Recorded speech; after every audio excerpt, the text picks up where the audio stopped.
Good afternoon. Welcome to Adamas University Facebook Live. I am Debanjali Roy from the Department of English, and today I have with me Dr. Sravani Basu and Mr. Tanmay Putatundo from the Department of English. Dr. Sravani Basu is the head of the Department of English, Adamas University, and Mr. Tanmay Putatundo is the assistant professor in the Department of English. Sir, ma'am, welcome to the session. Pleasure. So first I would like to start with you, ma'am. At the very onset, we all know that English is a global lingua franca, and knowledge of this language is an essential requisition for employment and communication in almost all parts of this country. So, how do you think are the departments of English in the colleges and universities of India coping up with this increasing demand of the language? Thanks a lot, Debanjali, for this very, very pertinent question, because it comes our way quite a lot of times. Now, it is a very recurrent image nowadays that English has become a rather more focused and more significant subject all of a sudden. Not just a language, but a discipline in its own. And we have also seen how English has become slowly a sort of currency. So if you know English, as if you are proficient in English, it gives you some sort of a privilege. Now, whether we can debate over this issue, and the fairness of it is also debatable, but we have also seen that it gives you a wider scope in employability, in travels, in everything that you do. So over the past few years, the university system and the higher education system has also changed itself to adapt to this changing situation. So what has happened is that as a result of catering to this growing need for English as a language and as a discipline, the English departments are much larger as compared to the other departments of a university. And together with that, there are also these number of compulsory courses in English which has mushroomed over the past few years. Now, what used to happen when we were students, that the students who were pursuing their major course in English, they had one compulsory paper in English. And that's how it was with the other students who were pursuing their major in other subjects, that they had one or maximum two major compulsory courses in English, and the rest was what they deemed was the part of their discipline. Now, what has happened nowadays that it has changed. The number of compulsory courses that they take in English, it has grown a lot. Now, there are also these diverse specialization courses to make the students more employable. It gives a particular set of skills which will make the students more proficient in one set of skills, one set of expertise. Together with that, there are also these more interdisciplinary courses which has come up. And these courses, they cater to the students from other departments as well. The students who have other honors or major courses. And with that, there are short-term courses.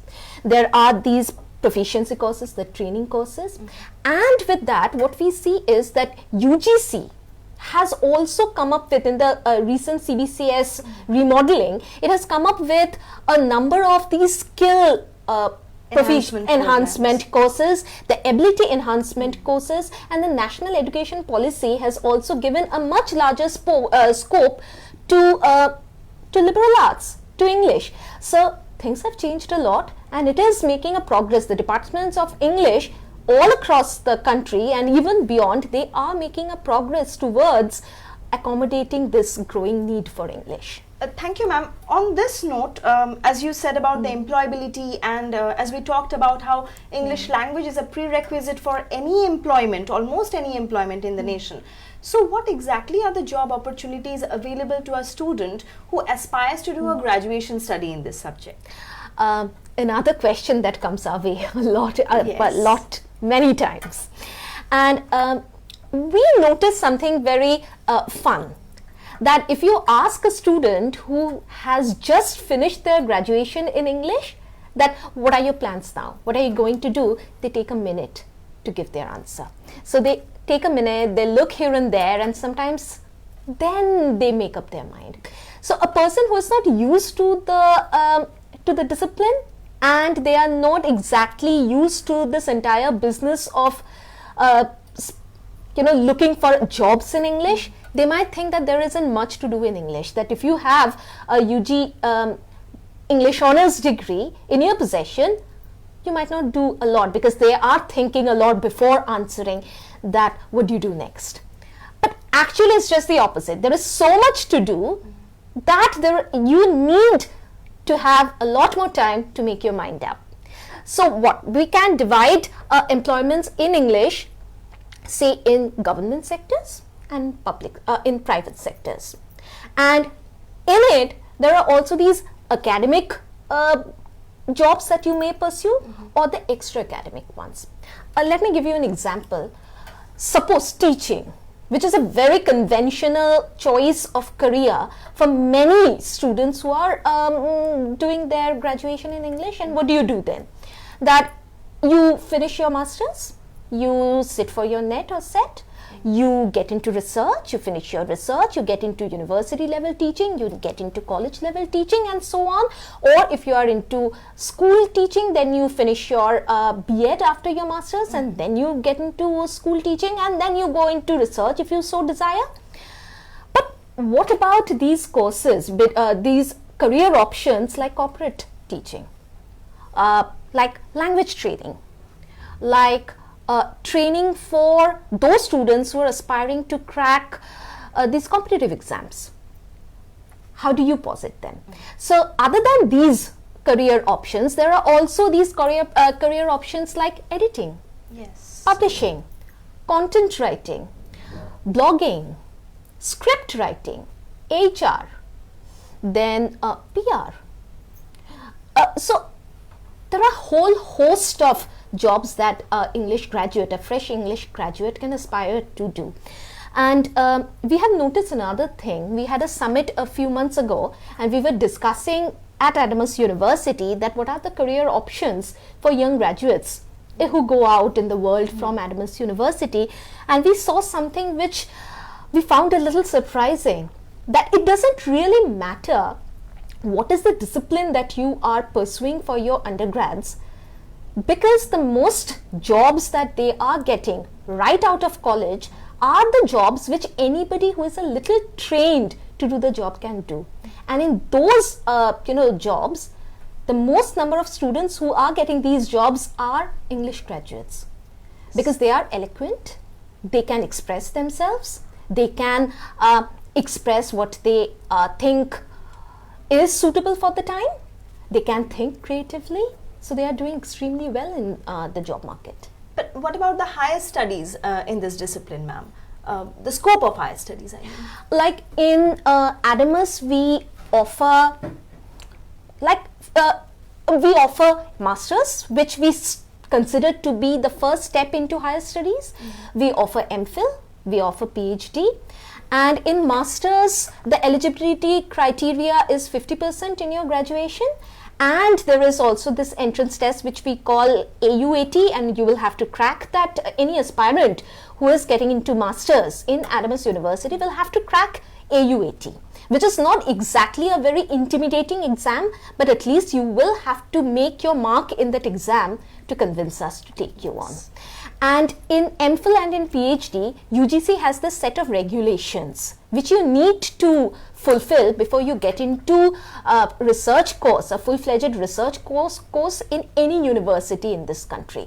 For example, you need to have a 55%. There are certain exemptions, there are certain rules which are there, and anybody who is aspiring to get into research can look them up into the UGC from the UGC website. But you need to have a 55%, and then you also need to enter write the RET, which is a research eligibility test, and also you have to submit your synopsis for what you're proposing to do for your research, and you also need to put in or appear for the interview.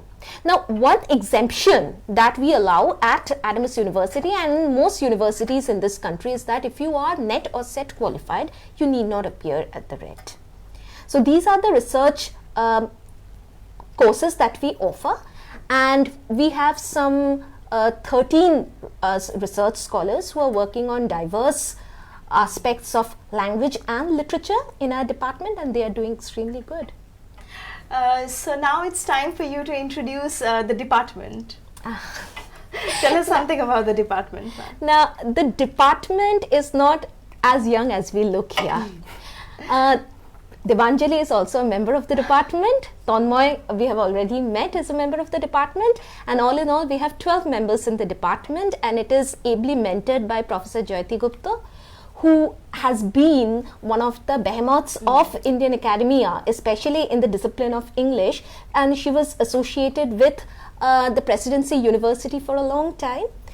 And there are also a motley crowd of experienced and rather young faculties who are working and researching on diverse disciplines or diverse aspects of English language and literature.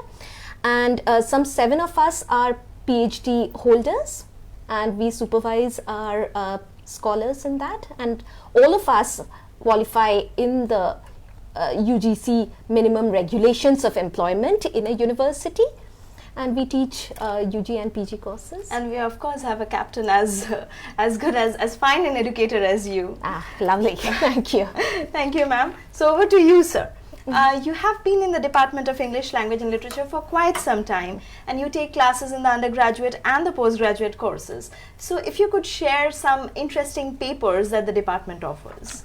Thank you, Devanjali, for asking that question. Yes, it has indeed been, a splendid journey for 2.5 years almost, and it's great to see the department as well as the university going from strength to strength. So yes, get employment in the advertising sector, media, and journalism, as well as publishing industry. So next, we can talk about English language and linguistics. That helps once again the students to be trained as a language educator, and as well as they can also be a language analyst for that matter. And if we talk about, and we all know how important soft skills are these days, and we also have papers on soft skills for that matter. So next, if you follow CBCS, UGC CBCS course structure, the students have to opt for other additional courses along with their major papers. So that helps in to get interdisciplinary knowledge. That once again helps them to create knowledge as well as employment opportunity in diverse fields. Next, if we talk about our postgraduate courses, we have a course on English language teaching. So once again, that helps the students to be a language educator, and that helps them to appear for CELTA, CLTA, and IELTS. Definitely. We all know how important digital humanities is in this age. So once again, we have courses on that, and which gives ample amount of knowledge and opportunity for the students. Thank you so much, sir. But in today's world, we see that the teaching techniques, they're constantly changing, or rather evolving to suit the needs and desires of the students, to make them more employable and to shape them for getting a job specifically. So how is the Department of English Language and Literature in Adamas University curating their teaching techniques to cater to these multiple, or I must say multifarious desires and needs of the students? Well, that's a very interesting question actually, and look, time is changing. So along with time, the teaching method also that has to change. So earlier it was more of a teacher-centric approach, and now what we have in classrooms is more of a student-centric approach. So for example, in Adamas University, most of the classrooms are smart classrooms. So we have audio and visual facilities for students. Next, we can talk about several interactive sessions and group activities that we conduct among the students. And once again, I would like to mention here that classroom activities, when you talk about classroom teaching, it is no longer only confined to classrooms alone. So that we have to move beyond the classrooms as well. So for that, we have adopted digital platform as well. So our teachers, they use Google Classrooms for that matter, blogs for that matter, and several other digital tools to help the students. And from our experience, we can say that this has made the students, number one, they have become more interested, because nowadays the new age young students, they are more interested into these platforms tools. Yes. Yeah. And along with that, this has also, since they have become interested, this has also increased their attention span, so which is once again diminishing these days. So we believe these processes have helped us in getting our point across the students. So moving on from the teaching techniques, let's come to one very important issue that concerns the language, the subject, and this discipline and all. Ma'am has been talking about the employability and how the students of English, they might find a job in both public and the private sectors. So we have talked about how they might find a job in the private sectors. Now moving on to the public sectors, and we know that Adamas University is an initiative of the RISE group which focuses on training students, mentoring them for competitive exams like WBCS, IAS, etc. And we do have a School of Professional Studies housed in this campus. So I would request you to talk about the collaboration that the department has with the School of Professional Studies that tries to provide the necessary training to its students. That is in fact one of the unique aspect of Adamas University, and if I am not wrong, Adamas is possibly the first university in the entire India to have a School of Professional Studies along with other schools.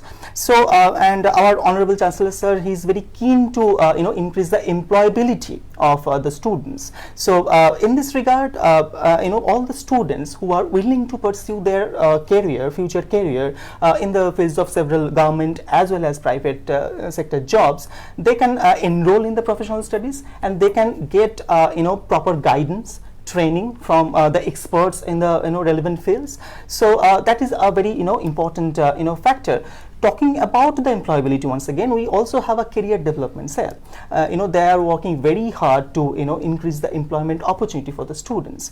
Along with these, we also have special communication classes, because we understand that communication plays a very important role in job market. So therefore, we also have those classes so that to increase the communication skills of the students. Thank you so much, sir. Moving on to ma'am once again. In the last few Facebook lives that I have been moderating, I had the opportunity of interacting with the head of the Department of Bengali Language and Literature. So I asked her, Dr. Samhita Sanyal as well, and I'm repeating the same question to you, ma'am. When it comes to English language and literature, there are two approaches mainly. One is the employability, and the other one is, of course, encouraging them towards research and higher studies. Is there a possibility, is there a way to blend these two, ma'am? Your take. Thank you again. That's a very perceptive question. The thing is that we, in a very conventional discipline, have this tendency of divorcing research with the market. In actuality, industry and research, they work hand in hand, because industry is sometimes the biggest fundraiser for research, and most of the research funding comes from universities as well as industries. And so what we try to do is we try to mentor our students. We incidentally have a 10% mentorship program, and each of the students of Adamas University in our school have one mentor who keeps track of how the student is approaching through their 3-year stint, and then 2 years more, and then probably even into research. So what we try to find out right at the beginning of their attaching themselves to English department is that what are they thinking to do in another 3 years. So that is something we try to find out right from the beginning. Do they have the necessary awareness of industry level employability? Do they know what research would be like? So one, awareness. The student needs to know how to marry employability as well as research, because research is a career option to many, and industry often gets into employment and a lot of more policy makings based on research findings. So they are actually working very closely.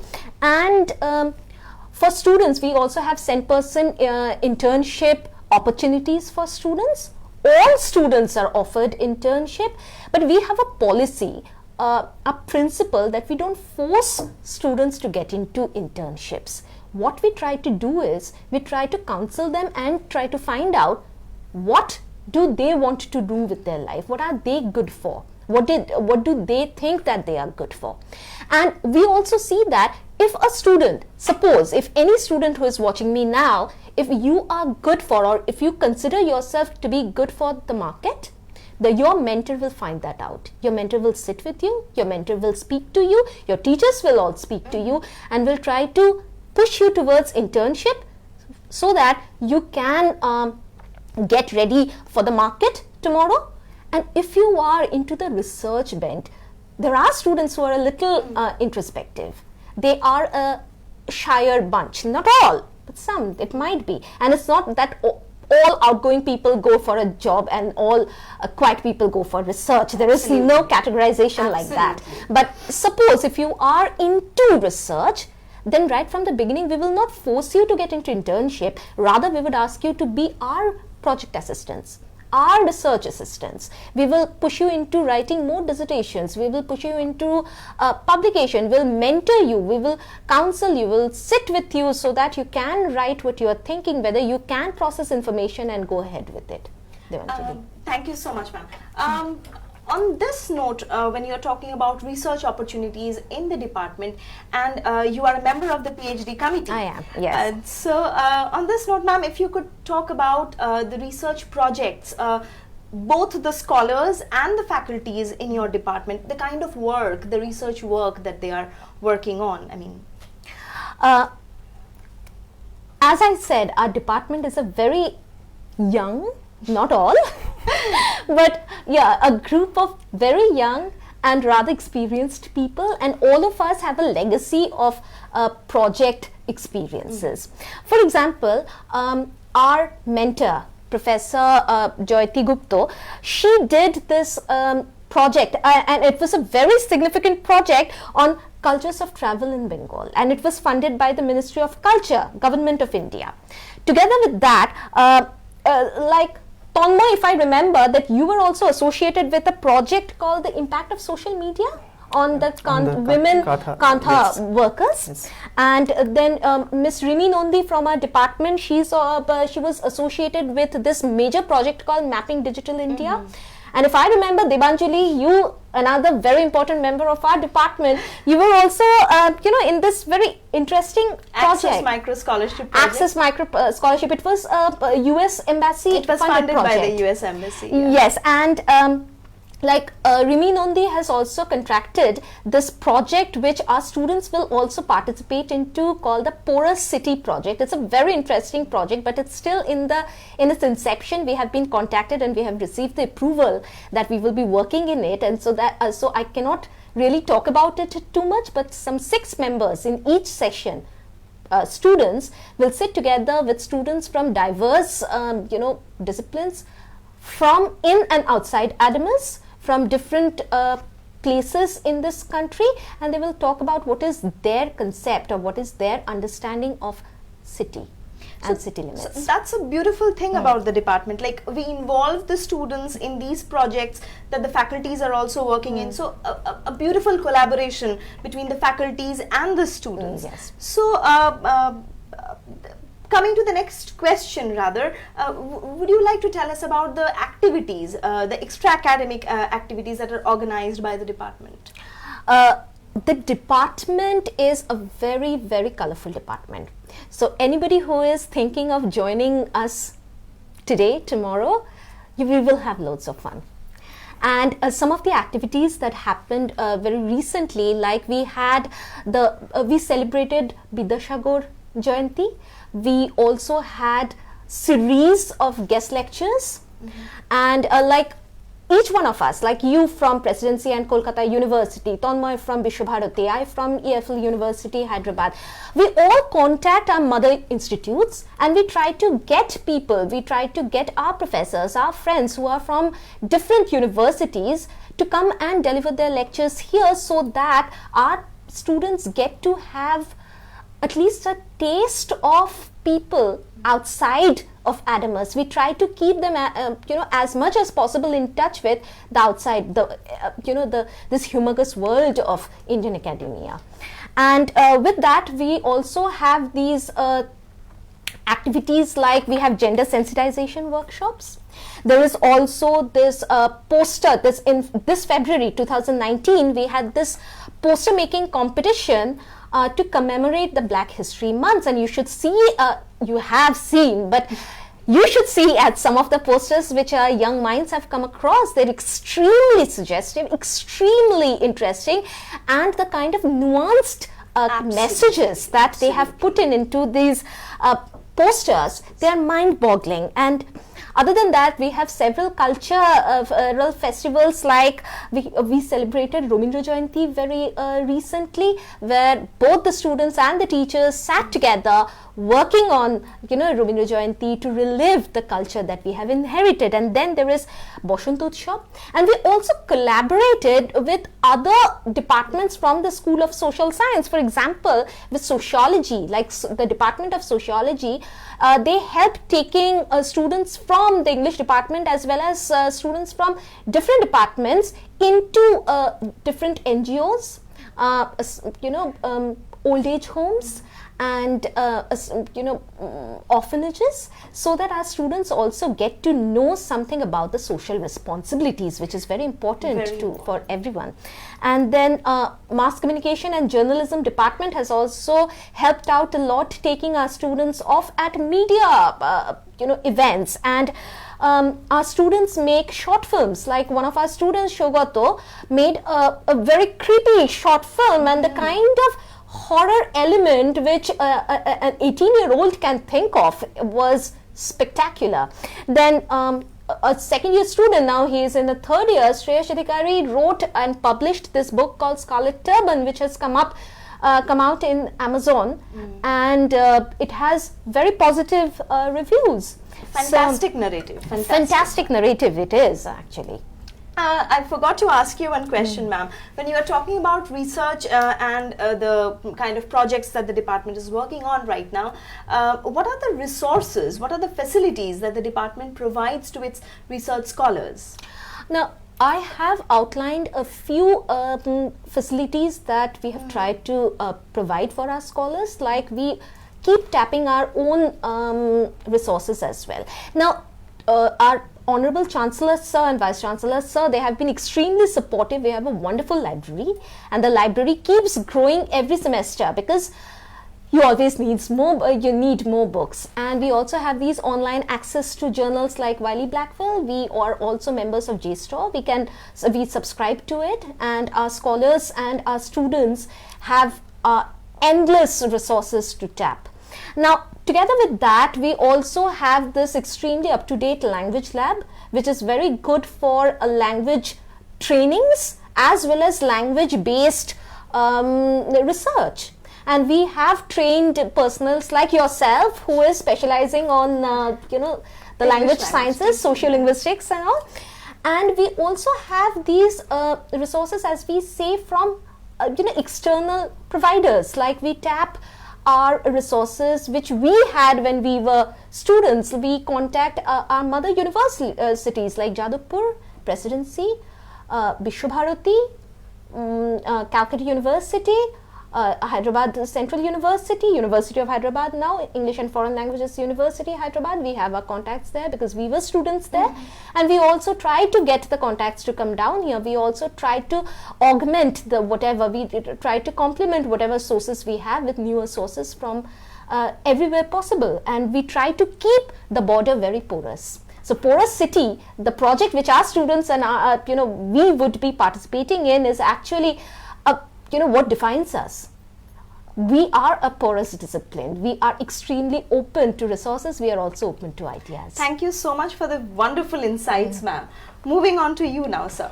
Adamas University has collaborations with several institutes of repute, international institutes of repute. I would like you to talk to our audience about the collaborations, or rather the active involvement of the students in the department in all such programs. Right. So yes, at this moment we have 35 international collaborations with 16 different countries. So I'm not naming, of course, all of them, but you can visit our website, if you like, to check the details. So we have a very vibrant student exchange program here. So the students from abroad, they come here. Okay, and our students, they also go there. All right, and so it is not just a visit per se, but we also look to bring something productive out of it. So therefore, for example, in the a month of April, I guess, there's a summer school program.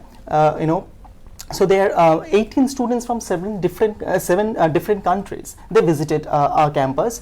They they participated in our class actually. So what we call as class immersive program. So they they attended our classes. Our students, they interacted with them. And not just interacted, but they also, they together worked for, projects, assignments, and they were engaged in some group activities. So a true collaborative work. Yes, yes. And of course, in the month of January, we had international conference on current trends in higher education. So where once again experts in academia from 13 different countries, they visited, our campus, and the conference was, I think, you'd also know that, so splendid one. It was a huge conference.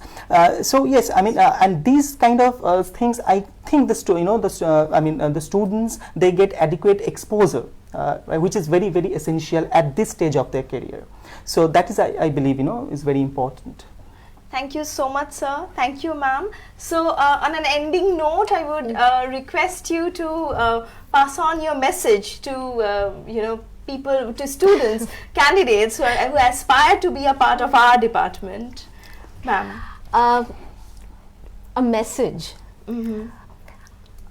If you choose to be with us, you have your dreams, we have the means and the desire to help you achieve your dreams. We will hold your hand till the bend of the river, and then we would let you walk alone. And in the process, there is great fun to be had. Beautifully noted, ma'am. Sir? Very well put by Shravani ma'am. Actually, all I can add is that it's a green campus. It's a great campus to be in, and with all the modern facilities, all the expert academicians, more than capable administration, and as well as talented students, it's great fun. And so all I can say is that come, let's experience this journey together. Thank you so much, sir. Thank you, ma'am. I was in conversation with Dr. Shravani Basu and Mr. Tanmay Putatundo. Thank you.